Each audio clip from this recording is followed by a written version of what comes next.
స్థానిక సంస్థల ఎన్నికల్లో సత్తా చాటుతామని వైసీపీ ఎమ్మెల్సీ రామసుబ్బారెడ్డి స్పష్టం చేశారు. జమ్మలమడుగులో వైసీపీ జెండా ఎగురవేస్తామన్నారు. పదవీకాలం ముగిసిన మున్సిపల్ కౌన్సిలర్ను జమ్మలమడుగు వైసీపీ కార్యాలయంలో రామసుబ్బారెడ్డి సన్మానించారు.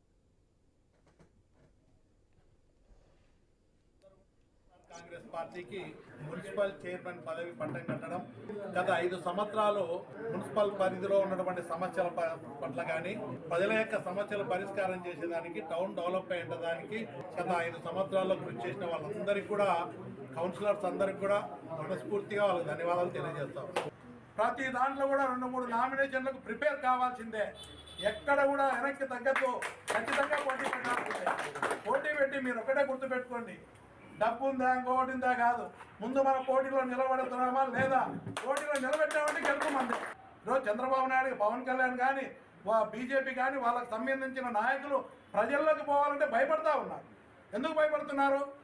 మోసం చేసి ఓట్లు వేయించుకున్నామని వాళ్ళకి అర్థమవుతుంది కాబట్టి వాళ్ళు ప్రజల దగ్గరికి పోలేకుండా ఉన్నారు. అరటి రైతులు